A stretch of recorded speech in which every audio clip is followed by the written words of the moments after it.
because I'm not going to watch it on your screen because I'll watch something like that else that's going on and tell you if we need to click over to something. Breaker 1-9.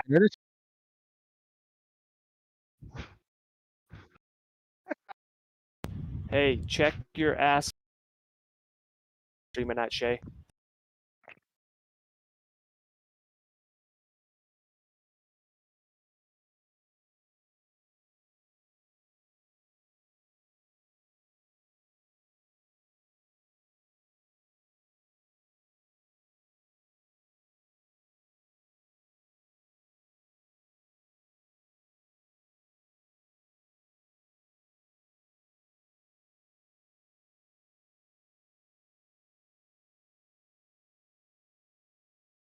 We're live now, Shane?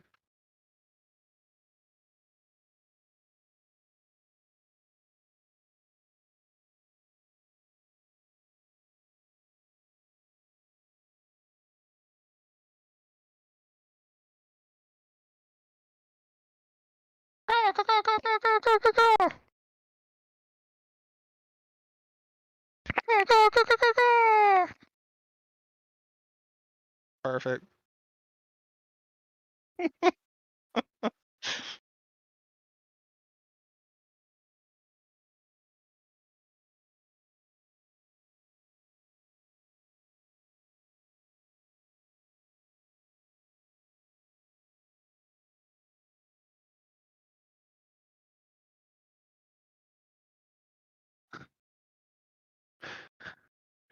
Keith Bradley, this is the baby animal coming to you live.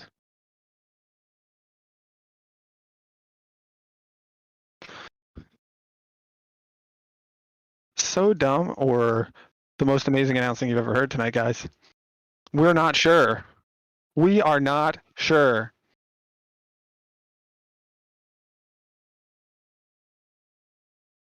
Get out of here, Harry.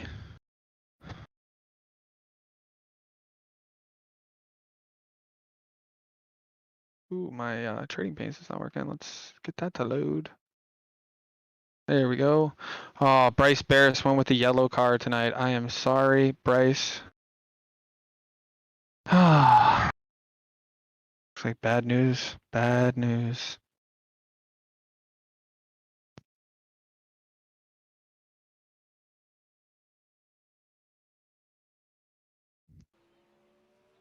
Shay, there's nothing streaming right now. It's popping up right now. But for those of you on radio here tonight, we are all starting qualifying. Qualifying has kicked off. We are watching the flying banana of Bryce Barris heading around the track. He is getting his white flag. People are in here. Okay. So just a, what are they called? A disclaimer. This is not going to be professional in any capacity because me and Greg just don't have the means to work ATVO. So you're going to see this overlay like the whole time, and hopefully nobody types anything dumb in chat. I think I can turn that off, right? Ooh, Courtney, the wild Courtney sitting at the top of the qualifying board tonight. Woo! 14.434. Jeff, wait, hold on. It just sent him to the top for some reason. Nope, there we go. Jeff Creamer has taken the top spot, followed by Jason Butterfield. Tony, the assassin McGill in third place. God, this is going crazy. We are shuffling the deck, gentlemen. All right, so first off, I know everybody can hear Greg because he sounds like a wild animal, but if you guys can't hear me... Baby animal. Oh, baby animal. Just let me know. Can everybody hear Shay that's in the chat in here, guys, watching? I'm showing who? Connor Dudek, Blake Chapman, Stephen Vogelsong, top 3? No, I'm seeing, let's reshuffle. I don't know why it's not working for me, but yeah, it looks like... Ooh, by 1/1000th of a second, Connor Dudek, last week's winner at the old infamous Weed Sports Speedway, right? That good old slider line that we've tried to get so many people to adapt and overcome. Connor Dudek won last week's race, doing just that on like lap 20, 25, finally got around the leader and then set sail. Yeah, for some reason my qualifying times were coming in a little wonky because it had Jeff Creamer at the top and You might Connor at be like fifth. Your issue might be what I had last week when I had no scoring and timing whatsoever, and I had no idea what lap we were on half the time, and it just seems like an assistant broadcaster issue. Let's put it that way. Assistant broadcaster, I like that. Assistant to the assistant broadcaster because Tommy's the real broadcaster. I want a nameplate made for my office. Uh, Who is Greg? Yeah, I don't washed up pro. I usually go by and or baby animal. all right, so yes, you guys will see this overlay. Unfortunately, we're not skilled enough to figure out ATVO, and obviously, truthfully, it's just a little too late to figure it out. The race is already starting, and we're getting ready to grid Heat 1 already. We got 10 laps on the board. 4 are going to transfer to the feature, and I think there's all 5 heat. Yep, there are all 5 heats, so we might have a D, a C, and a B. So we're in for quite a bit of a show here tonight. Go ahead and sort this by Heat 1. Yeah, so I have it here. It looks like we have last week's winner sitting on the pole, Connor the Dude, sitting up front. Todd LeBoob sitting in second. Chris Schaefer from Wide Open Motorsports sitting in third. We got Jordan, and I'm not sure how to say this guy's last name. I think it's Eater? I'm not sure. The Holy One himself, Jeremy Prey. Kevin Grettenberger coming out of the Ignition series from last year. I think Kevin ran at the Knoxville Nationals with us. So, Dylan Evers. Yeah, Dylan Evers. I know he's been putting in a lot of work. So I have high hopes for Dylan tonight. Alex Clute, Brandon Garmin, Christian McCartney, Paul's long lost nephew, and Justin brother. Sherman, Jesse's brother, and Paul's long lost cousin. So. There's some fame and fortune in this one, guys. So good luck. A lot of horsepower in that car, I bet, with all that money coming behind him. Like we mentioned, there are 10 laps on the board for all 5 heat races. So no inverting, nothing like that. Straight up, you got the pole. Go out and put it out there for Heat 1, and that's what Connor Dudek is about to do. We've got I think one more to go coming around this time. They just took off. So Greg, any insight or some foreshadowing for tonight's events? It's got some really fast drivers in here who had some poor qualifying, so I think that we're going to see some guys pushing it from the back of the field. I know that I'm looking at just in Heat 1 here. Justin Sherman, last year's champion of this series, is starting in the back with the plain white car. His sponsors forgot to give him some stickers, it looks like, so not sure what he's doing. But Brandon Garmin's put in a lot of work. Evers has been putting in a lot of work. The man himself, Tommy Brandon's out tonight, so I know that he'll be fast. Especially after nobody wrecked him in the super lates. I'm sure he's out for revenge. All right, green flag getting ready to wave here. Pace truck pulling off. Connor Dudek gonna take us to the green. Heat race number 1 is underway. The pace truck is cruising through pit lane, guys. I was accidentally on that. Connor Dudek got a great start. He's off to a little bit of a gap there in the first lap, but Todd LeBoob, he's always fast. Todd is one of those guys who is in every NARC race I think we've ever done ever. Always somebody to contend with. A little bit of netcode maybe. Yeah, just hopped over the right rear there. I don't know if the cautions are on or not, but we will stay green. Jordan Eder getting stuck in the slick there a little bit through turn 2. That's going to allow Dylan Evers around the outside. Big slide job right through his nose. Slide job city from Jordan. It's Eder, not Eater. Okay, got it. Eder.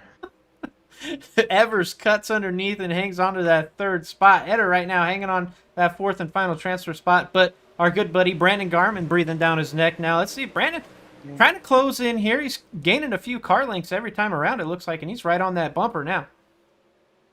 Brandon Sleepy Grandpa Garmin is killing it around the top. He is putting that right rear in the fluff and driving it down the banking there and getting a killer run coming out of 4. So Eder looks like he's found his form, though. It is Eder. I'm saying Eder. Okay. These top 3 have separated themselves quite a bit, so... Yeah, they've done a really good job of staying just on that banking. We talk about a lot at Volusia. You've got that banking and then the flat part, and right now it's that one lane right around that banking. until that slick kind of shows its head and pops up in the middle of the corners. We might see a little bit of slider line come into play, but side by side battle into 1 and 2 right now. Garmin a little bit stuck in the slick there. Eder just a little bit too strong on the outside on that banking. Kind of running that slider line in 3 and 4. The only one doing it really right now, and he's not really gaining on the 3 guys in front of him. We've got 2 to go that time, though. Still a good battle for 4th. We'll check back here through the field just to see how everybody's doing. Kind of single filed out. A couple cars in pit lane, but the top 3 right now just all over each other. They know they're going to transfer. White flag that time by. It's the battle for 4th still is Garmin. A big run on Eder. He got to the back of him, though, coming out of 2. And that's going to slow down all his momentum. It looks like Eder will hang on to that 4th and final transfer spot. He will. It will be Connor Dudek, who set fast time in qualifying, leads every lap of the heat race. Todd LeBoob, Dylan Evers, and Jordan Eder going straight to the A main. Brandon Garmin gonna have a real good spot in that B main, starting on the pole. We got Christian McCartney here. He's gonna be starting pretty good spot in the B main, and Justin Sherman definitely made some passes. Got some luck with some guys that got bumped out or had some bad luck there in the first one, but awesome race. I mean, I think that as the track slicks off, we're going to get some better passing points because you could definitely tell that the top 3 wanted to make moves, but they didn't want to kill that momentum and lose that banking. So we'll see how things go moving forward as they grid up for Heat 2. Actually, I actually think that last week Blake Chapman won, didn't he? No, he won in the track championship. Blake Chapman won on our Saturday night league, the track championship. Boggs didn't grid. Yeah, missing Boggs in P2 there on the outside of front row number 1. So that's going to move up everybody in the even number spots on that outside row. So yeah, it looks like starting on the outside pole, we're going to give Steve Duff.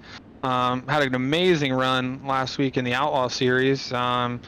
He, I believe, set fast time, won his heat race, and then ended up running P1 or P2 most of the race, and got tangled up again by some nobody in a 99 car, and lost a few spots there at the end, but still had an amazing run. Showed a ton of speed.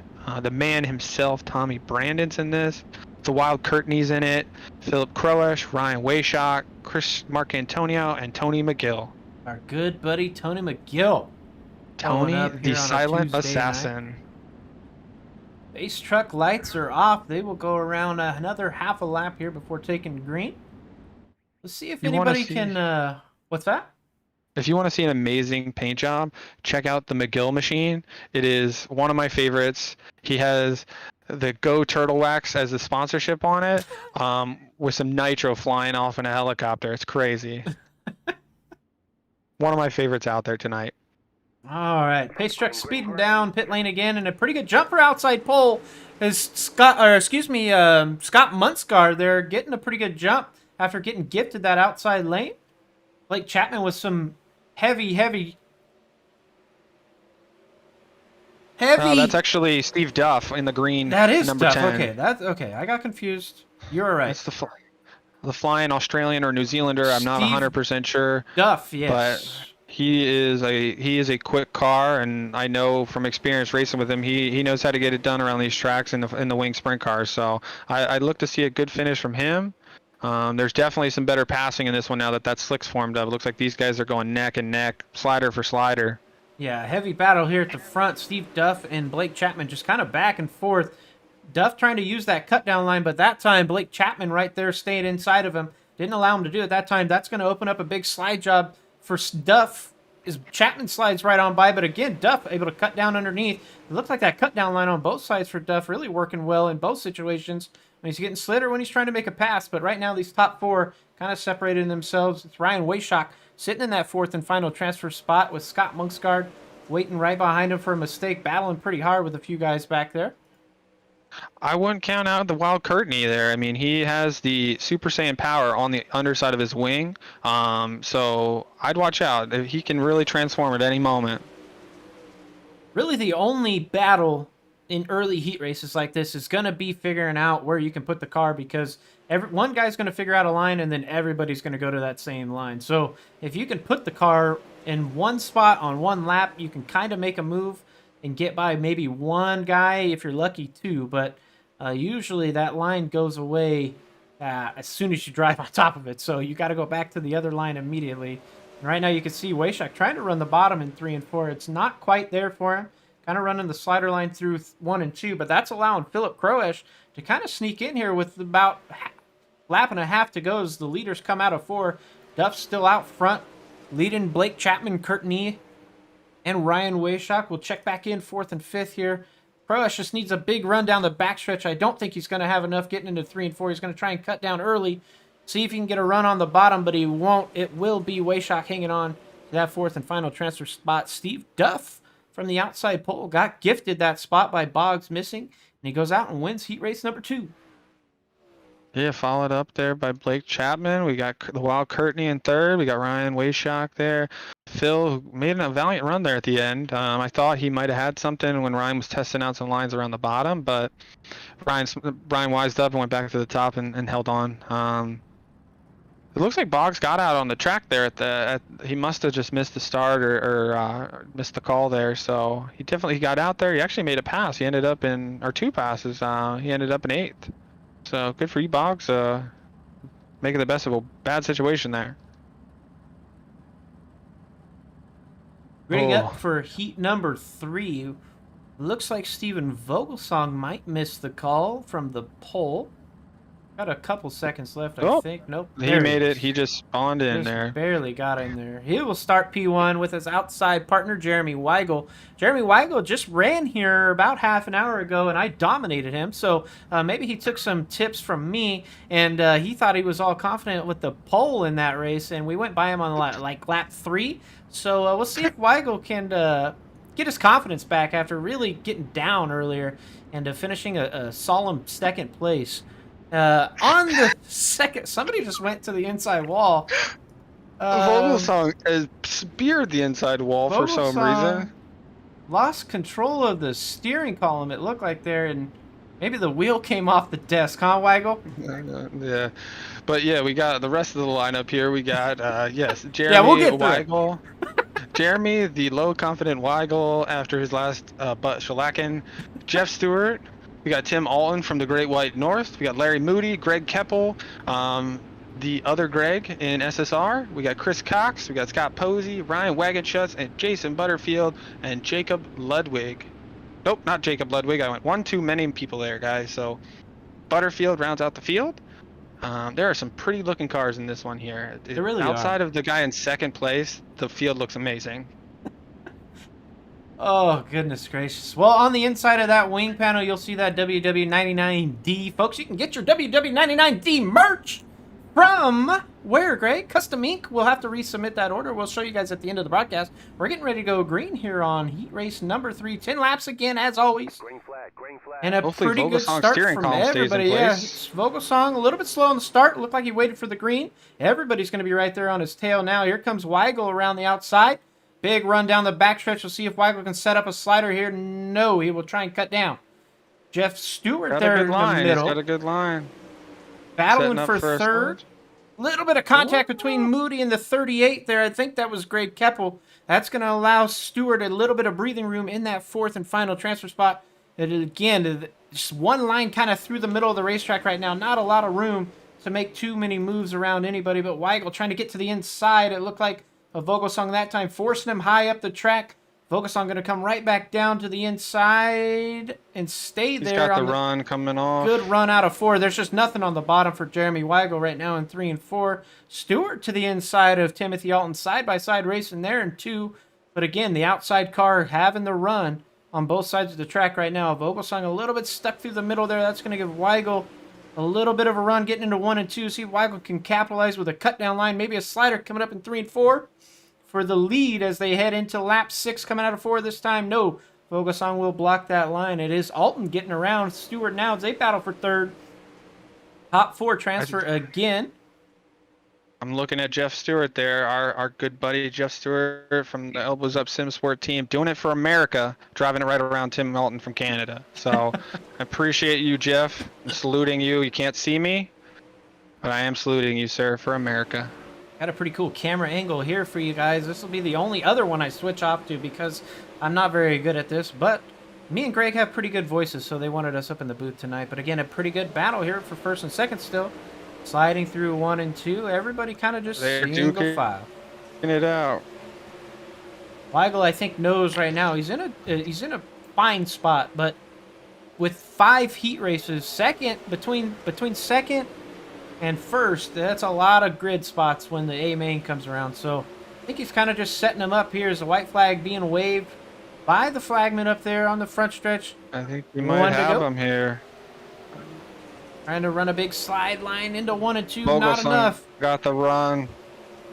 Yeah, Vogelsong got the run on the outside. Jeremy just got in the slick.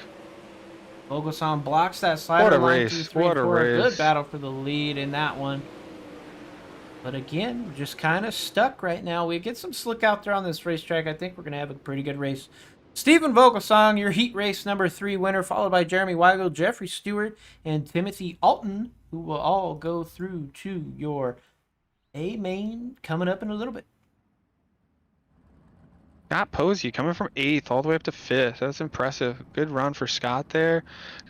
Old reliable Greg Keppel right there, 6 to 6, staying in his position. It was very hard to pass, so he got a guy, but then it seems like he let Scott by. So good starting spots there for Keppel and Scott going into the B mains. So hopefully see those guys on the grid tonight.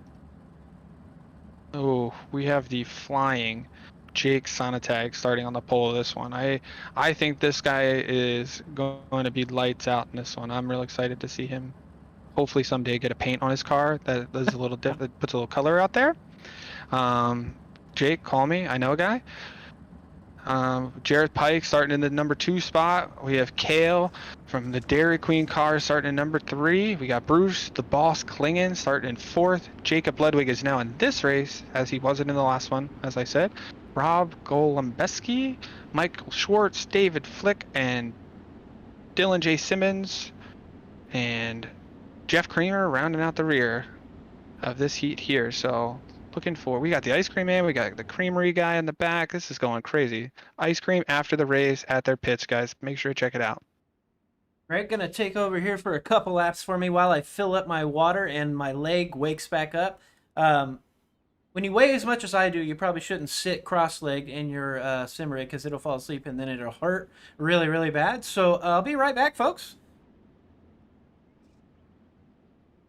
Another set of pretty looking cars in this one, guys. So I'm excited to see what we got going on here. And the track does look like the slick is pushing up a little bit. So I'm expecting to see a little bit more battling and passing in this one. So the lights are off in the pace truck. We got Jake taking us to the green flag here in a second. I want to take this time to thank our sponsors. School Sim Racing, Tommy Brandon. It is Personal Evolution Group. I believe there's some others that I'm forgetting, but here we go. Oh, Sonatag catching him sleeping on the start. It's out to a big lead there on the start. I'm going to gap him going down the backstretch, so let's see if he can keep that up. Bruce Klingen making a move around the outside, taking 3rd place. Kale filing in right behind him. A whole lot of cars there in the middle of 3 and 4, and they're going to all get together. There's contact. They all keep it going, though, so it goes green. Kale, the worst of that one, falling back all the way, looks like to the 7th spot now. He'll have to battle back for these remaining 7 or 8 laps, but again, up front, kind of single filed out, big gaps between mostly everybody up there. It's Jake Sonentag, followed by Jared Pike and Bruce Klingen. David Flick sitting in that 4th spot. He moved up 4 spots. I think he got through all that pretty clean, and he found his way through without too many dents and scratches on that car. So he's got a little bit of a gap to Rob Golembeski right behind him, trying to run him down, though. Looks like Jared Pike subscribes to the Justin Sherman paint shop with no sponsors. Number 17, very clean looking car. Well, you know, Bruce the less Klan running that short slider. The less stickers you have on the car, the lighter it is. So they're just Makes right sense. on the edge of passing tech, and it's working out for them.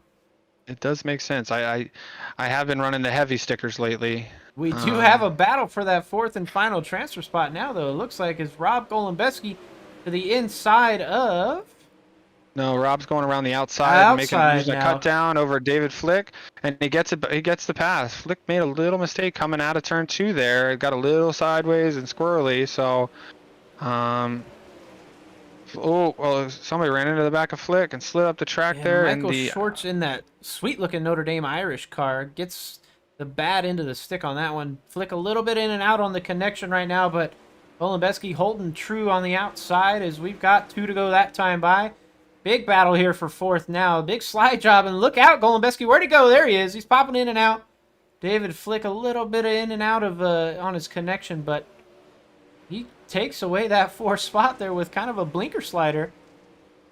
he ran the who was the guy in pro that ran that line, the blinker slider? Oh no, I think Rob Golembeski Golembeski ran out fuel. of fuel. Top 3 stays the same, and David Flick will hold on to that 4th and final transfer spot. Golembeski had enough for 9 1/4 lap, and that was it for him coming out of turn 2. It sputtered, and David Flick takes the 4th and final transfer spot. He'll go to the A main with Jake Sonntag, Jareth Pike, and Bruce Kling, and David Flick up 4 spots from his starting spot in that one. And got in through the A, straight to the A. Yeah, awesome run by those guys. I mean, making passes on this track. I mean, I knew that it was going to get a little more racy here as we went through. It is telling me to line up on the outside because pit road is closed, but I am not in this race. But yeah, awesome for David Flick. I mean, he used that slide job in turn 1 and 2 a couple times to get around some guys that were just running right above the slick. He's taking advantage of the banking that's still left there and getting a good run. So awesome job for him. Final heat race of the night, heat race number 5, gridding up now. On the pole for this one, a name you're going to want to get used to, folks. Caleb Weinkel, who had a pretty good run at Weedsport last week as well. Not someone we've heard too much of his name yet in SSR, but I think he's going to be a commonplace here pretty soon and pretty often. He starts on P1 here for heat race number 5. To his outside, Bryce Barris in that yellow number, 13 it looks like. Joshua. Yeah, the Flying Banana. The Flying Banana. Joshua Berkey to the inside of row number 2. On his outside, going to be Todd Hutton. Row number 3 was starting in P5, going to be Jared Culbertson. Outside of him in P6, going to be Brandon Voyles. Let me roll back here just a second. Kyle Matson will be starting just behind them in P7. To his outside, going to be Joe Howe. And on your final row, going to be Anthony Woodhull and Mason Inman, starting from back in P10. Mason Inman, I think he just missed qualifying, but usually a very quick driver, so we'll see how many spots he can pick up here. Strong car, Mason, and it looks beautiful. Every time I get to race with him, I love taking a look at that car because it is beautiful. It's the total opposite of what I think of Bryce Barris's new car. So I look for some big moves being thrown by Mason. He's a quick driver. Joe Howe is a very strong driver in this one. Jared Culbertson. I mean, there's a lot of really good guys in here I get to race with quite a bit. So looking for some strong performances, some passes being made. And here we go. Early start there for the inside row. Caleb Weinkel takes off and leaves Bryce Barris in the dust. That's going to allow Joshua Berkey to come along with him from that inside row. Big run down the backstretch, though, for your P2 starter, Bryce Barris, who's trying to pick that spot back up and get back into this conversation for top 2. But right back here in 4th, a big gaggle of cars battling for just one spot to transfer straight through. Oh, there's some contact in the back. Hutton and Inman definitely got together there, so that's probably going to send them to one of the consolations now unless something happens. But they're going to need a miracle up front here, but there are quite a few 2 and 3 wide battles throughout this field, so it could happen. Big run down the backstretch for Bryce Barris in that yellow 13 that time. He's going to slide up in front of the 39 of Joshua Berkey. Brandon Voyles, through all of that in the 22, found that 4th and final transfer spot so far. Since he's the Flying Banana, can we not call it a slide job and call it a banana peel? A banana slide? Or a banana split, maybe. A banana split. There you go. Yes. Whoa! Front stretch contact with the wall there, the no. 39 and a couple cars behind him. That was Berkey getting up on the cushion and broke the rear end of that one. A few other cars, Kyle Matson and Joe Howe, got tangled up behind that as well. And that's the gift Mason Inman needed, because now he's found himself kind of closer to a transfer spot, but a better spot in one of these B mains. Yeah, one of these cons, he's definitely going to give him a better starting position. And I think that Mason is good enough that in the B mains as the track slicks off to move forward. I think he just had some bad luck here in this one, but definitely a good driver once the track slicks off. He's got a good throttle control as I've seen lately. Caleb's walking him right now. I mean, he has a great run going on. Him and Jake Sonntag running the solid black cars. call me for paint jobs. He's got some The banana- stickers on that one. He does have a few stickers on it. I'll give him that, but I'm talking a solid black. Yeah, I believe, if I've known correctly from our good buddy Brandon Garmin, that Caleb is a real life race car driver. So putting his experience and his throttle control and car control to work here in this opening or this heat race. So And white flag that time by for Caleb Weinkel. Still the top four kind of just going along and behind each other, and the only two other cars left on track kind of spaced out. So this will be your final finishing order as Weinkel will take the checkered flag, followed by Bryce Bears, Brandon Voyles, and Jared Culbertson in those top four transfer spots. yeah, it looks like Anthony Woodhull will be taking it to the B main, but still having a good spot. Mason did make some moves, 10th to 6, and ended up in there in a much better starting spot going into the B main there. I see we've got, oh God, it keeps switching on me here, guys. I apologize, but we've got Todd Hutton, Joe Howe, Kyle Madsen, and Joshua Berkey rounding out the field there for that heat. On to the D. On to the D main. 9 cars on this one, Greg. Loving himself over here. Oh, I'm sorry. I didn't even mean to tell that joke. It just popped out and Supposedly 9 cars scheduled. We'll see if they show up, but if they all do, they're all here. the order, They're all here. they are all here. So Chris Cox will start out in front of this one. Jeff Creamer right behind him. To the outside of him. Kyle Madsen on the inside of row number 2 with Christopher Schaefer to his outside. Tony McGill will be starting in P5 on row number 3 with Larry Moody to his outside. Behind them going to be Rob Golembeski and Joshua Berkey. And then at the back of the field, Kevin Grettenberger starting all by his lonesome in row number 5. Good drivers in this one here. I know that watching the heats, we saw a couple of these guys have either some bad luck or some self-inflicted mistakes, but there are good drivers in this. Hopefully, Golembeski put in enough fuel, because I know he definitely was putting in work in his heat race and deserves to be in it in the show. Tony, the silent assassin, you never know what's going to happen with Tony when he goes into a corner. Could be awesome for that turtle wax car to get in. Just he's going to elevate the look of this feature if he's in it. So Get our blimp let's see cam where to this zoom in on the top of that turtle wax that Greg's been talking about so much. And the wet and black on the front wing, I'm not sure what that is, but some pretty cool looking sponsors on that car. There's the turtle wax on the side of the wing. Thank you to the blimp guys up there zooming in on that one for us. that is a job I would not want. They don't get paid enough up there. They sure I don't. hope they hear us. I don't know if the cars are loud enough. We can But- turn them up here on this broadcast camera if you guys would like. But we're going to go to this new camera I got here. They're going green. Here we Green go. flag. Chris Cox takes an early start. And Chris Cox gets a great start. Throws her into turn 1 with Josh Creamer right behind him. Kyle Madsen, Tony McGill, and the 78 car, who I need to look up his name real quick. Larry 73. Moody there? Larry Moody making some moves. So looks like Creamer's got to run up the inside. Yeah, Creamer with a Cox is trying to put it on the cushion. big move, but Cox just just not sitting a fast yet. little loose into each corner there on at least in 1 and 2 for sure.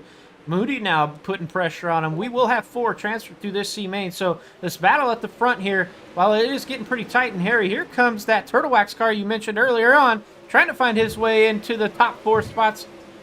The 37 of Tony McGill. A little bit of loose that time, getting into 3. That'll lose some time for him. Little loose again on the front stretch, and Tony McGill's going to go around. The turtle wax car. No. Just a little bit of slick coming out of 4, and that ends the night for Tony McGill as he came down the track just a little bit. just missed that. Yeah, He I think he missed just that. barely got Very tapped lucky. there. He stays in 5th here as the top 4 have kind of all single filed out with a pretty large gaps between them. And here comes Golembeski. We're going to be 2 wide coming out of 4. What a run by Rob Golembeski out of the corner. Another wreck on the front stretch. No cautions here in these preliminary mains. Golembeski, though, got by the 515, I believe, of Chris Cox on that last corner there. But here comes the 39 now of Joshua Berkey. Into the back of him in 1 and 2. Golembeski, a slower car of Kyle Madsen through 1 and 2. Just misjudged the tail tank there and got right into the back of him. I Matson was really pulling for him too. Matson kind of slow here through the bottom. I don't know if there's anything wrong with that car. Maybe he's just playing it safe, trying to hang on to that final transfer spot. But Cox still back there. I think he's the only car not wrecked out there anymore. Yeah, McGill missing a front wing. Creamer, a couple of these guys back here. Oh, Creamer's in second, excuse me. That was it? Oh, I forget. We have 2 less Yeah, it was laps. only 8 laps. That's right. We have 2 yeah, it's less an 8-lap laps race. So we ended with Larry Moody taking the checkered flag from pretty deep in the field there, from 6th place going all the way up to first. Jeff Creamer in second, Josh Berkey and Kyle Matson moving on to the C main there. Chris Cox first man out. Tony McGill ripping the nose wing off that Turtle Wax car, unfortunately. Golembesky with some bad luck. Schaefer with some bad luck, and it looks like Grettenberg with some bad luck too. So rough time. They'll have to collect themselves and put in some work so next week they can come back and make the main. No doubt about it. Here's a pretty big C main lineup. 13 cars on tap for this one. Cale Heibolt, good buddy over there at Dairy Queen flipping the blizzards for us, going to be starting on P1 of this one. Todd Hutton to his outside in P2. Go ahead, Greg. Take it away. Oh, like I said, we got the Holy One himself, Jeremy Prey, sitting in P3 on the inside. Robert Boggs, who for some reason didn't grid up for his heat race, sitting in P4. Ryan Wagenschutz on P5. Jake Ludwig in P6. Joe Howe in P7. Whoa. Alex Clute, P8. A little bit of contact there. There's Chris Marcantonio sitting in P9. We got Larry Moody, the guys coming from the D main here. Jeff Creamer, Josh Berkey, and Kyle Madsen rounding out the field. But we got ice cream money on the front row, so I am assuming he is going to take off after this start and gonna not look back. He's gonna. I have all the faith in the world in my good buddy Cale, and I know the amount of money that ice cream has donated to this race team, so. Oh, without it's going to be good. Yeah, well, yeah. Yeah, I mean, it's not just Dairy Queen on that car. Every ice cream brand reports to Cale, so he has the money and I mean, fresh tires every time he's out there. Brand new block put in all the time. I mean, that thing is fresh, ready to go. I'm sure that team was working hard in the interim there, getting ready for this race to put that whole new car together. I wouldn't doubt it. Early jump for Cale Heibolt. If he takes the green, he's going to bring P3 along with him. Look like That's what ice cream money looks like. Yeah, the 117 of Jeremy Prey came right through with him, and he's going to pull up into that second spot early. Robert Boggs found his way into P3.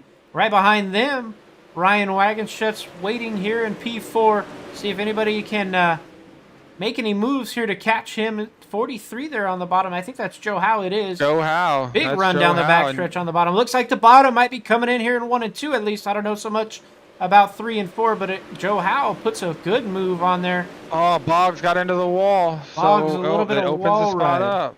I don't know if Creamer that car is from broken the D or not. main. Yeah, Jeff Creamer, he's Putting been it in running the transfer bottom spot here. already. Creamer finds the bottom here early in this C main. 10 laps on the board. I want to give Jeff Creamer a nickname, but I can't. This is a PG-13 stream, guys. Boggs, not too much damage to that car as he makes a good run on the outside here still. But again, 2 distinct lines have formed here at Volusia Speedway Park as the top and the bottom lines are right neck and neck with each other. Prey has fallen back a little bit running that top side as Howe has found himself up to P2. He's pulled Creamer all the way up to third with him. Here comes Prey around the outside. Trying to hang on to third. He will that time by, but again, to the inside, it's the 11 of Creamer. A little bit of better run there than close. Joe Howe, but a smart move to lift and get out of that one. Hanging on to that transfer spot. I'm pretty sure, if my memory serves me right, that our number 2 runner here, Joe Howe, works with the man, the myth, the legend, Alex Bergeron himself. So him running the bottom good here in this C main is no surprise. I would assume that car is set up for the Alex Bergeron special, which is right around the bottom. Contact coming out of 4. Yeah, contact out of 4 by Boggs, and then he tried to stay out of everybody's way. But a 2-wide battle down the front stretch. They ran out of room there towards the back of the pack. I would love to see our good buddy Cale run that slider line going into 1 and 2 and 3 and 4 because that all the way around the top in these 360s is a long, long way to go. Yeah, and it just doesn't have the power to go that far. So those short sliders are going to come in the main, and I even think that the White flag although here. depleted of his confidence, Weigel line through the middle is going to come in during the main event too, with how slick this track is getting in. Kale must be Three-wide listening to battle this there stream at because the he is end. running the slider. Jeremy Prey, I do think, came away with it. We'll back it up just to be sure. It is. It's going to It be Prey. was 3-wide battle there by towards the end. 500ths of a second. Prey takes it from Moody, who came from the D main, had a really good run there, passed a ton of cars, but just one too many. Chris Mark Antonio was actually in that third spot while you were talking about the track there, but got into the inside wall in 1 and 2, and that really upset his car, and he lost 2 spots there at the end. So, well, on to the B here, guys. We have an even bigger B main than we did. This is the one case where a B is bigger than a D.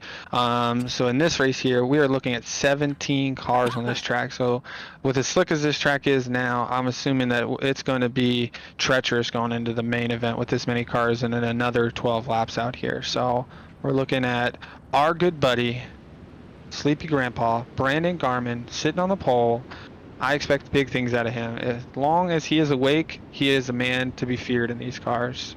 Outside of him is Phil Croesh.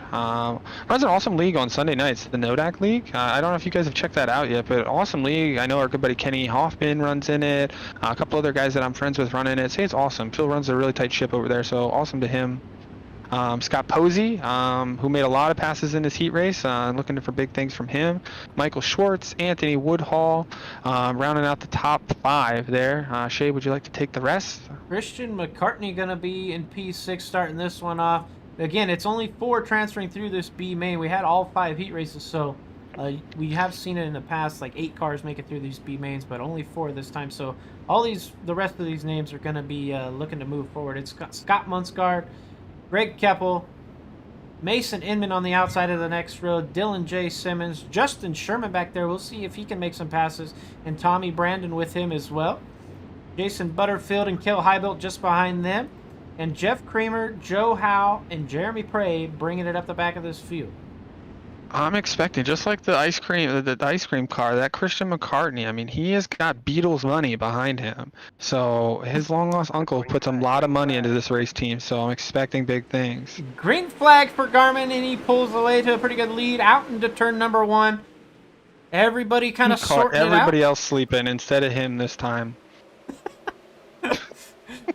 Oh, my goodness. Phil Croesh running that bottom line. Oh, there is a wreck. I am going to assume with... Oh, there was only 2 cars that actually got collected. Everybody else made it through there, so... And it was the Beetlemobile. The Christian 7, though, of himself. Mason Inman lost the front wing, so that's going to be tough for him now. Losing a little bit Especially of because downforce. he's running the bottom. Trying to run the bottom. That car's probably extremely tight.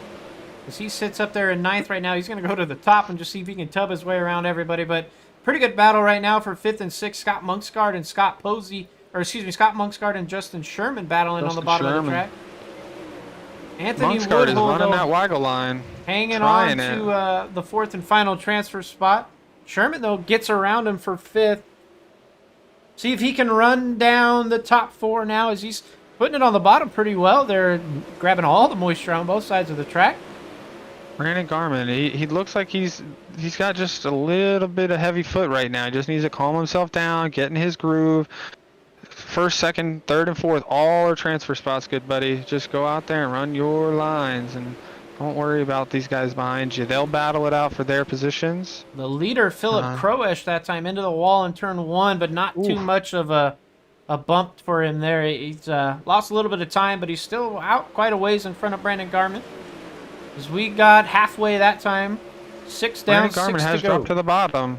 He's dropped to the bottom, and it looks like they are pulling back up closer to Phil, except Phil gets an enormous run off the backstretch. Justin Sherman to the bottom of 3 and 4. He's going to get around Anthony Woodhull now for that 4th and final transfer spot. Battle on here is Woodhull running the top and Sherman trying to run that bottom. He's got a great run down the backstretch every time. I wouldn't count Mason Inman out. He is with no downforce from that nose wing. He's probably picking up an additional like 5-10 miles an hour. Lost some weight, lost some downforce. He is ripping the top right now. Yeah, trying to just run really the only line he probably can feel comfortable on without a front wing. Right now, though, Justin Sherman putting on a clinic on the bottom right now. Every time by, he's been the fastest car on track. He's catching the leaders now. He's trying to get himself one more spot to be safe from any kind of trouble behind him. Anthony Woodhull running really good along the top side of the track right now, and you can see Mason Inman back there. Again, we're talking about the cushion. It's fast right now, but you've got to be so consistent. He gets out of turn 4 that time and bounces off the front stretch wall. That's going to put a big gap between him and Sherman and open up the door for Inman now to try and get a big run of these last white flag lap here. Oh, Inman, he has been making the best of a bad situation here, but it looks like he might come up a little short. Plain Jane Justin Sherman car here is just too good around the bottom with that nose wing. I'm pretty sure, from my experience in sprint cars, that the nose wing does help. It does help. Good run through that B main though that time. Philip Croash, awesome battle. Brandon Garmin, Michael Schwartz, and Justin Sherman making it through to the A main. Coming up here in just a minute. Any word from our sponsors, Craig? You want to list those off again? So I mean, we have the School of Sim Racing, obviously one of the premier not only setups that they build here. I don't know who the setup builders for sprint cars. Some nobody that I've never heard of. Some guy that's going to be out to lunch when the tire model comes. That's for sure. Yeah, I'm pretty sure I've heard his name before, but it's like May Malo or I don't know, anything like that. But the setup builders over here know what they're doing. Great setups. I mean, I have converted. I am a true believer now in the School of Sim Racing. I've joined the church of the School of Sim Racing, and I subscribe to their setups. They got it going on. They know what they're doing over there. The Personal Evolution Company, awesome company. They've supported the SSR brand and this NARC league for the last 2 seasons, I believe. Doing great things. Check them out. I don't know their website, so go to Google. We have the WW99D product line. So check that out. If you don't know where to find it, message Shay Paulo. He knows how to do it because I don't either. And then our newest sponsor, High Quality H2O. If you're not drinking it, you're dying. Check it out. Again, I don't know the website. Check it out on Google. Perfect. I'm going to see if I can find our WW99D product info and show everybody real quick. Where did I put that? Do you remember? I don't know, but it looks like the warm-up has just concluded. So we're getting ready to grid in T-2, 1. The grid has started. So our starting lineup tonight, guys, for the All-Star NARC A main, we have the dude himself on the front row, starting P1, Connor Dudek. We have Steve Duff, the flying either Australian or New Zealander, I'm not sure, but he does have what I believe is an Australian accent. Awesome drivers on the front row there. It is a jam-packed front of the pack right here, front of this A main. So looking for big things, good battles. The track is slicked off, so let's see who can get it done on an asphalt in the middle track and run it around the top or bottom. Steven Vogelsong, who's in my opinion the most improved driver I race with on a regular basis. I know Steve's been around for a while, and recently, man, he has been up in the front, running with the big dogs all the time, and one of the guys that never gives up either. I mean, I know when he's out there, he's going to give it his all every single time. We raced the DOB Knoxville Nationals last week together, and well, not last week, earlier this week, and he gave me, Tyler, Shell, I mean, some of the really, like I said, the pro guys that were in our split, a real run for our money. He was kicking butt in those races. Jake Sonatag really coming on strong here in the NARC League recently. Caleb Weinkel, another name to keep in your memories here, guys, been doing great. Todd LeBou, Blake Chapman, Jeremy Weigel, Jareth Pike, Bryce Barris, Dylan Evers, the Wild Courtney, Jeff Stewart, the Ball Spruce Klingen, Brandon Voles, Jordan, and I still can't remember his last name, Eder, I don't know what I'm saying, if it's right anymore, Ryan Wayshock, the man from the Great White North, Tim Alton, David Flick, Jared Culberson, and then the guys coming out of that B main, we got Phil Croash, we got Brandon Garmin, we got Mike Schwartz, and the last year's points champion, Justin Sherman, starting on the tail of this event. So ton of great cars. Look for some great battling in this one. I look forward to see how. Oh, Alex Bergeron was spotting for Joe Howe. I knew it. Lights are out. Green flag is flying. Connor Dudek out to turn number 1 in the lead. Here comes Mr. Steve Duff on the bottom, though, running that number. Can we call him Duff Man? Duff Man. Yes, the Duff Running Man. the bottom. Ripping the bottom. Takes the lead immediately for Connor Dudek on lap number 1. Everybody sorting themselves out, trying to find where the marbles and the grip are on this track right now. But it is Steve Duff who found the bottom early and took away the lead from Connor Dudek on lap number 1. The rest of the field kind of 2, 3 wide behind. Race. We do have some Duff really Man cool and the names. dude. And the dude. Duff Man and the dude running up front. Caution is out. Caution Let at us the see back. where There's a that lot of caution cars happened. wadded up on the front stretch. We'll go back here and see what we can find. It's Garmin. Ah, Garmin, Sherman. Sherman got through. no. Sherman got through pretty well, and then the other one, David Flick, I think might got a piece of it. But Philip Croish, really the big loser, and that one ended up on his side. And then back there as well was Jordan Eder. Yeah, it looks like Oh, kinds of just- damage on that car. That's going to need fast repair.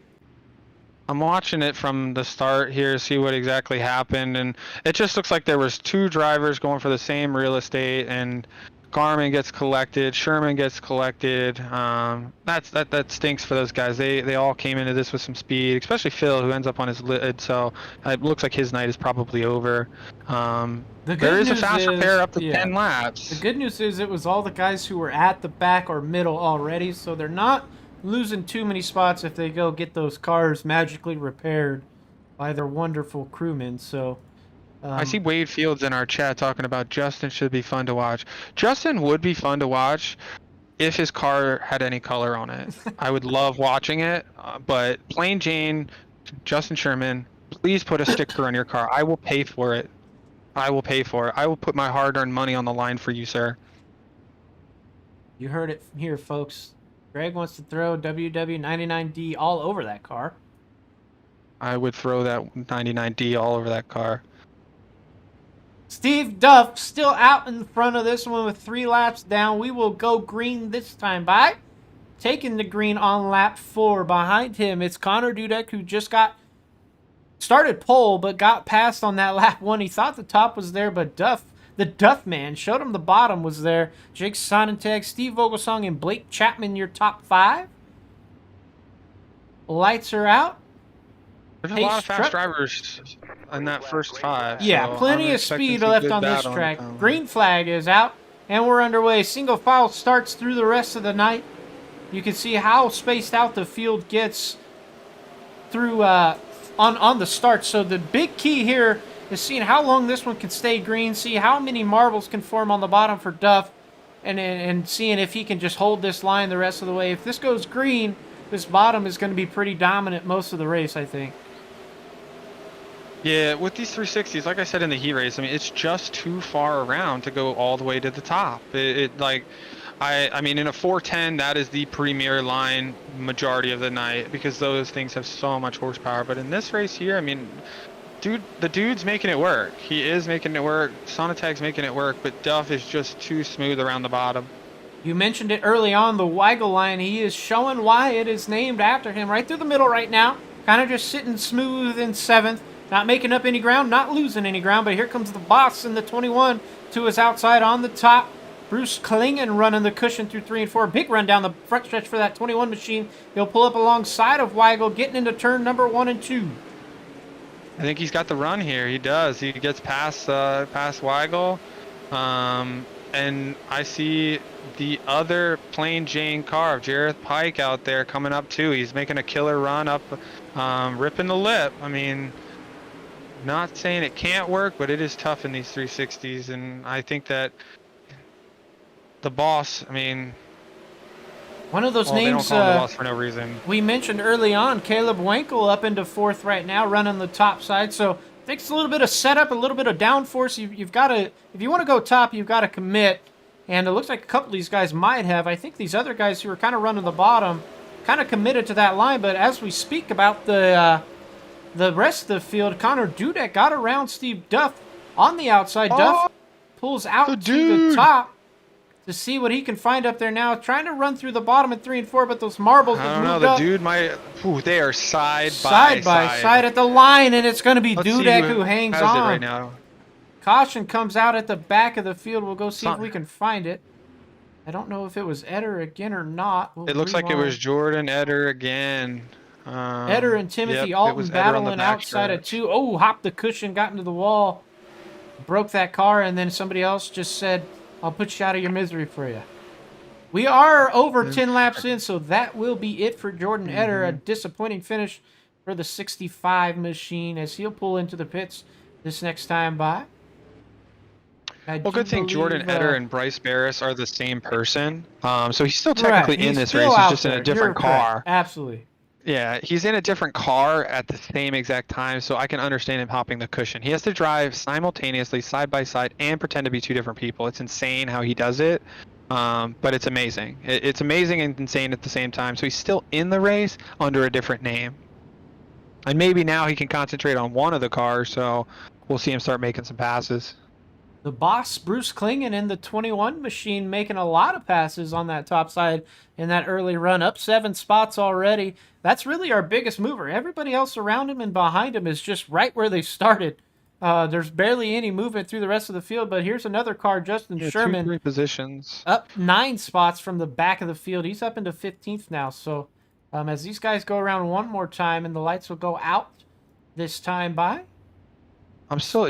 Sherman's right behind our good buddy Courtney, and I'm still waiting for him to go Super Saiyan in this one. So, in that Dragon Ball Z car, I think he has the talent and skill. He sometimes gets beside himself in these sprint cars. I know he can do it. I have faith in that man, and he's a fellow Pennsylvanian, so I know he can drive a sprint car. So let's just be honest, Pennsylvania people can drive sprint cars. Jordan Eder, though, going to try and stick it out, though, on that broken rear end. So we'll see if that causes any issues back there for anybody with him. The dude takes us off, followed by the Duff man. We got Jake Sonatag, we got Weinkel in 4th, and Blake Chapman in 5th, rounding out that top 5. So here we go. Green flag. Dudek gets some green underway on the bottom side of turn number 4, sliding up into the top of 1 and 2, back to where he regained the lead. He never gave up on it, and he's got the lead back from the Duff man, right through the middle for the Dufter. Trying to run the bottom. The marbles are all gone, but he found some grip there on the exit of 4 right through the middle, and the Duff man again reclaiming the lead down the backstretch. Side by side, getting into turn number 3, though. Duff going to enter a little lower this time into 3 and 4. I think that's going to hurt him. The slick is a little bit lower and a little bit higher. He needs to be about a lane up.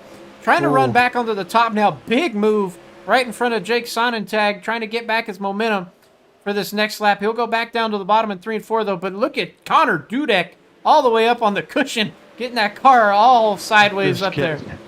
It is contact a little bumpy for 5th up there. and 6th. Oh no, Weinkel and Chapman just got together, and there was a big crash going into turn 1, and I think it collected a few other people too. So a lot of cars getting into that one, but we'll go forward here and see if we can find it for everybody. It was definitely Weinkel and Chapman, it looks like, who got to. Weinkel comes off the freaking wall, and him and Chapman just get together. It collects Jeff Stewart, Steve Vogelsong, and some other cars. It looks like Brandon Garmin again. Yeah, a couple of these. I think Garmin got a little lucky. He might not have much damage. I think he got blinked through there. But again, yeah, you mentioned it. That left rear, when it slams into somebody's right front like that, everybody's going around. And that's what happened there. Bruce Klingen. And look at that yellow number 13, that banana peel sliding right through the wreck and missing all of it. I'm almost positive that that Bruce Klingen is number 21. Yep, I just verified, checked his car. He is also the number 21. He's the dominant 21 that I'm aware of. I don't know of anybody else with that number that's any good. So yeah, I haven't seen any lately either. But that crash on the front stretch, that's such a common thing here at Volusia. I mean, I've seen that in officials, league races, pro series. Yeah. I mean, that is just a very common crash. You're running so close to the front wall, trying to get every lick of tackiness that you can, and you scrape it, it sends you down the track, and somebody's right there. I mean, it just happens all the time. So sorry to see that happen to Caleb and Chapman. Chapman looks like he still retained his spot, so that's awesome for him. Spot, but he lost a lot of that car. It looks like the front wing gone, maybe even the radiator cover. I'm not quite sure, but Yeah, I mean he's running with 3 legs right now, so 3 out of the 4 that he started I with. was gonna So say I I'd think rather that run with 3 than 2. well, I'm saying this is a 4-legged machine. Right. So as we all know, sprint cars have 4 tires. This isn't motocross racing. Connor This is Dudek. Green is out for him. Slowed the field down a little bit, bunched him up, but he's green, and the Duff got a good start on him. Sideways getting into turn 1 for Dudek. He is going to commit to that top, whether he wants to or not, it looks like. I don't know if he's got anything on the bottom. He hasn't tried it at all. The Duff, though, working the bottom every time around. The only issue is when you go caution like this, Ooh. you get They're a 4 lot. wide going down the front stretch. Bruce Klingen, Chapman, Weigel, and Bryce Barris / Jordan Eder. Oh, there's a wreck. Contact! Oh, Stewart able to keep it clean. He will. it stays green. He kept that going. We But stay I'm saying, green. Bryce Barris, now that he doesn't have to focus on driving the Jordan Eder half of his team, he is making some moves. Keep our eyes on this lead group, though, as Duff and Dudek keep switching back and forth every lap. We've got a race on our hands for the lead. Dudek committing to the top side every lap here so far. 20 down, 10 to go this time by. Dudek to the bottom at 3 and 4 once again. He tries the top on 1 and 2, and then tries to catch that little bit of grip on the exit of 4. But right now, it's not enough. enough. Duff is the one trying the bottom there in 3 and 4. So Duff is the green car trying the bottom. The dude is just ripping the wall down. He was running. He was almost on top of the Morton building sign going into turn 4 there because he is just ripping it down. These top 2, though, have put on a show so far. Less than a car length between them now as they come out of 2. Ooh, and there is a caution. There is a caution. Back. They were kind of distancing themselves from Sonntag and Klingen, who were getting in their own little battle there. Yeah, and with how hard they're racing, it's surprising that they're able to keep up this pace over the rest of the field. Yeah, they're just pushing each other, it looks like. And one thing that I could see in this race here is with these cautions, the track is progressively getting slicker and slicker. So that low confident Weigel line in the middle is just not coming in like it normally does. It is really black in the middle right now, and we both know as these guys on the track know that means that the tackiness is just going away. Their grip is just depleting lap after lap. All right.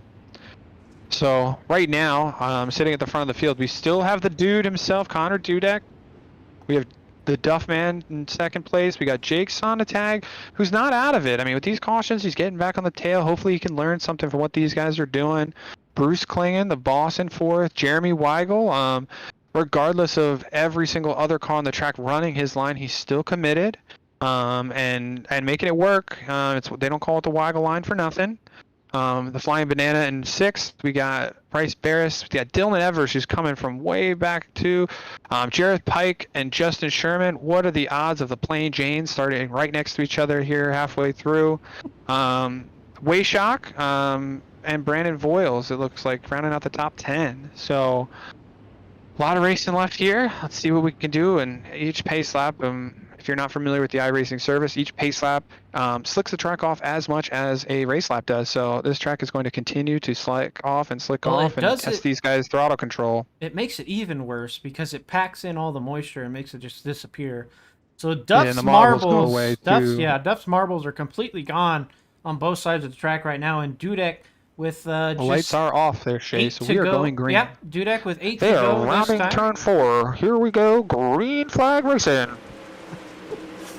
Dudek back to the top. What else is new? Duff going to follow him into 1 and 2. 3-wide battle for third. It's going to be Sonntag pulling out in front of Bruce Klingen. Weigel running that middle line still back there in 5th. Duff, though, trying to make a move. Middle line is. That is a Weigel line. Weigel line through 1 and 2. I don't know what you're saying. Did you hit your head when you went pee? Dudek with a slider line into 1 and 2. He's going to get by Dudek. Dudek with a cut down. Getting into 3 and 4. He's going to slide up to the top.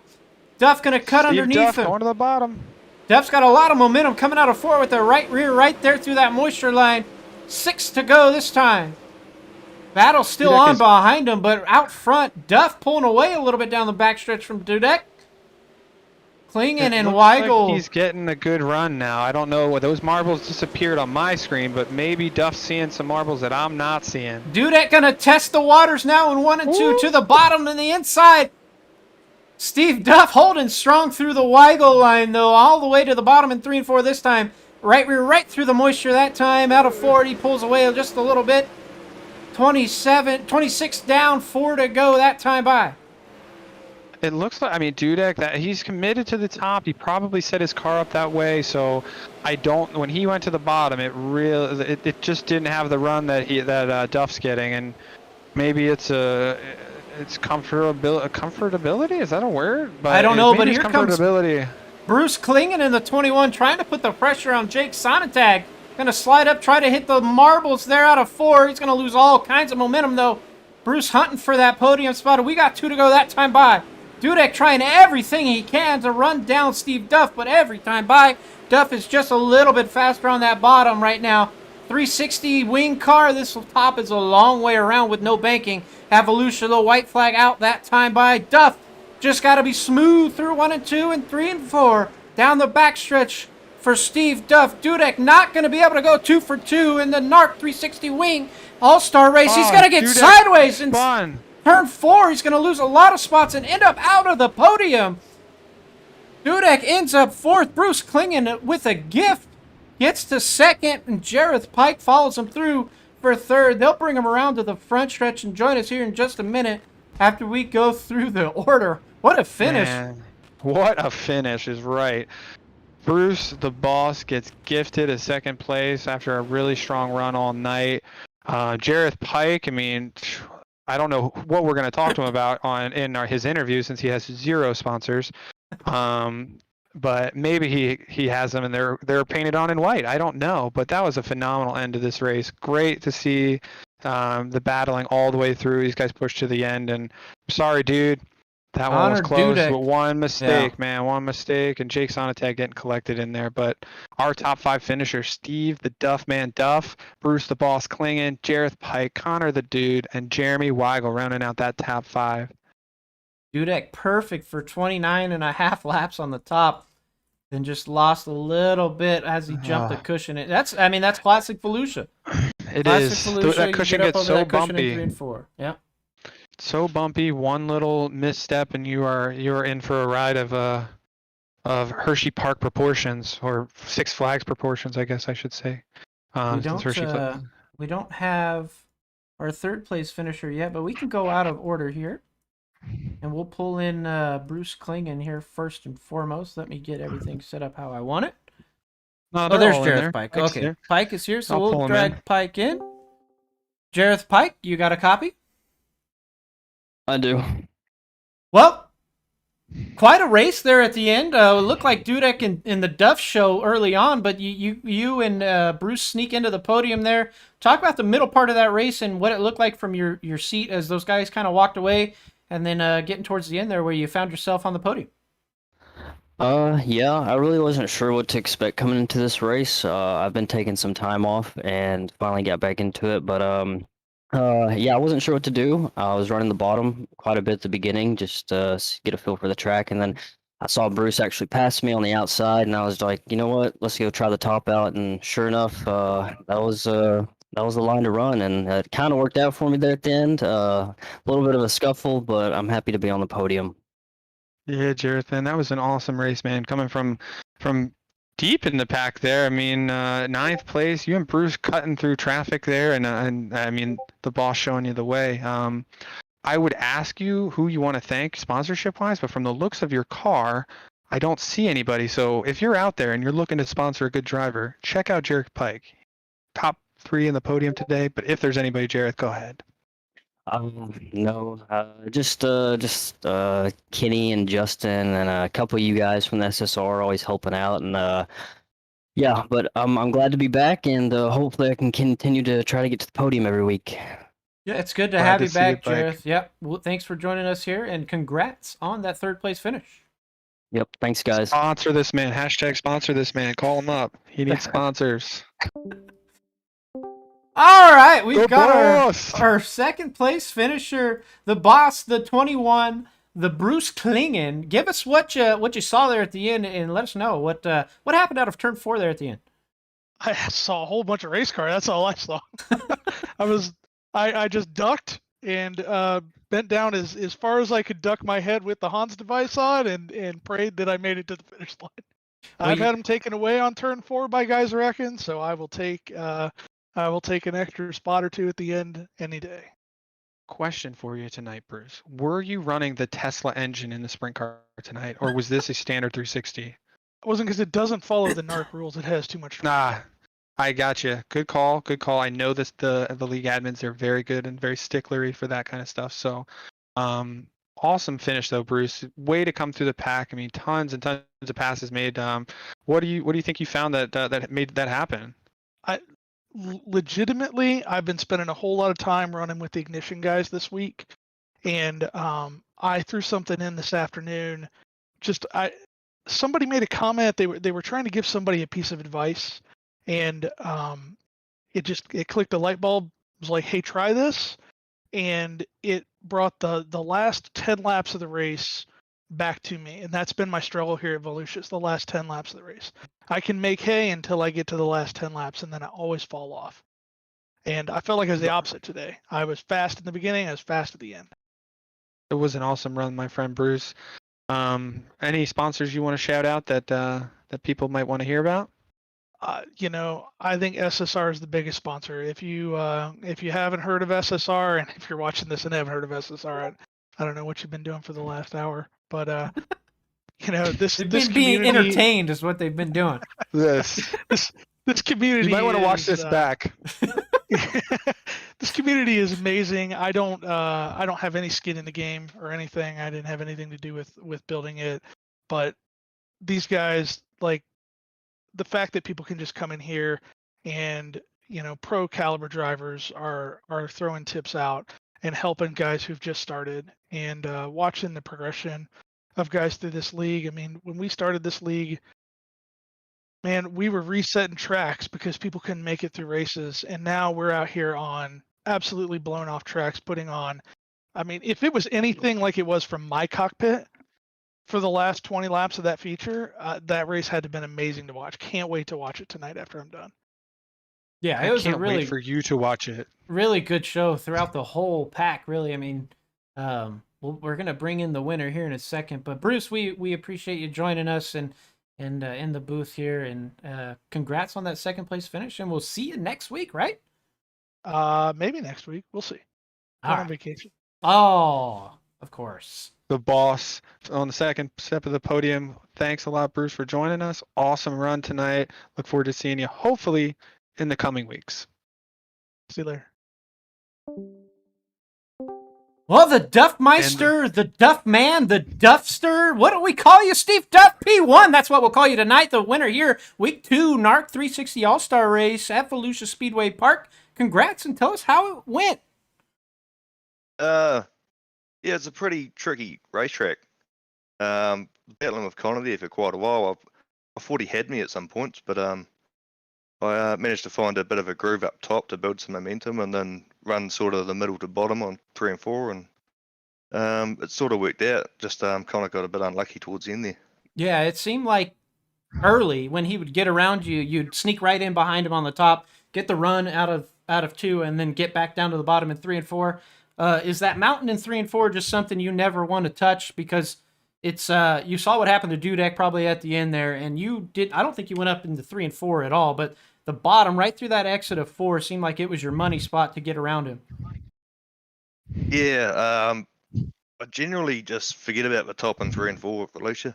It gets a bit too rough and a bit gnarly, so I definitely use that top in 1 and 2 to get some momentum back. I have 2 very important questions for you here, Steve. Are you from Australia or from New Zealand? This is my first question. New Zealand. I knew it. Did I not call it Shea Paulo? You did. Second, when you and Dudek were battling back and forth there in the middle of the race, did you think about going to the top at all, or did you want to test the waters at all, or were you just full send and set up your car there for that middle bottom line, knowing it's going to come in at the end of the race? I knew the top in 3 and 4 was going to dust off and probably be too dangerous to run. I knew by the time he was getting the run of me down the back straight, I should probably be moving up the top to 1 and 2.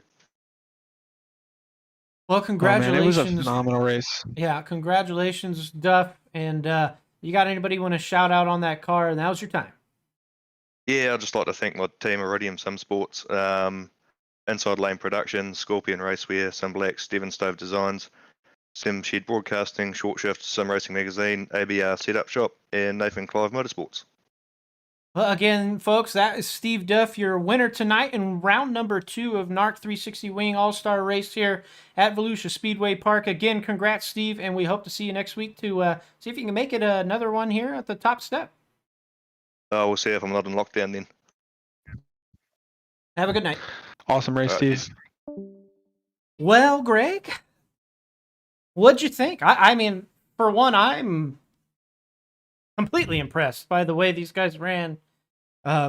Every lap, it seemed like was just a battle all over the track. But did you see anything from your perspective you wanted to key on? I mean, I agree. I mean, this was a battle start to the finish. There were literally at every we could go and look. Just happened that front two so well that we didn't get to show as much of the other racing that was out there. But I think that some people are going to go back to the drawing boards, whether it's in qualifying or in the future setups for next week. When we head off to the next week of the NARC our All Stars here. But because I definitely see a little bit further down in the pack, some guys that I believe are top tier racers. So I think that there's some work going to be done over the next week, and we're going to see some even better battling next week.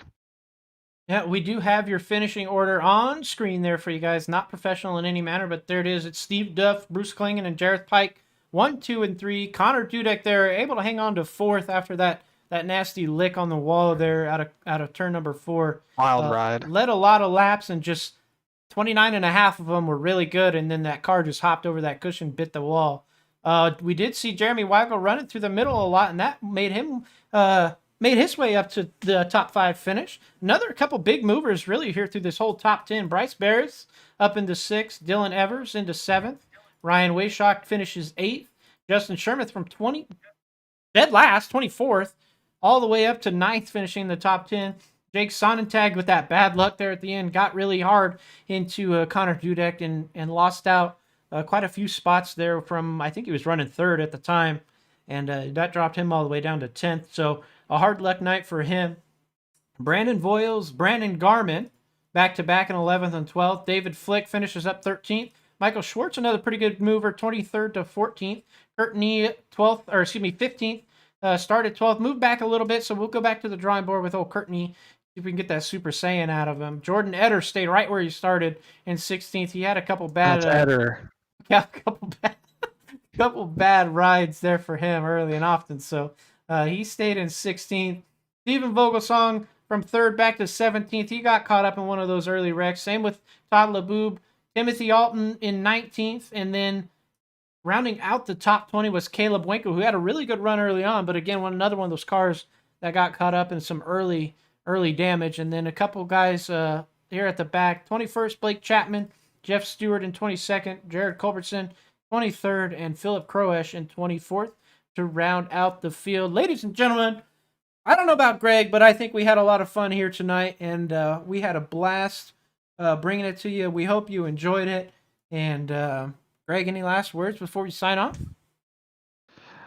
Yeah, I hope you guys enjoyed it. Hope you had fun as me and Shay did. I'm going to work with Shay for next week so he can remember which car is attached to which name. But as of that,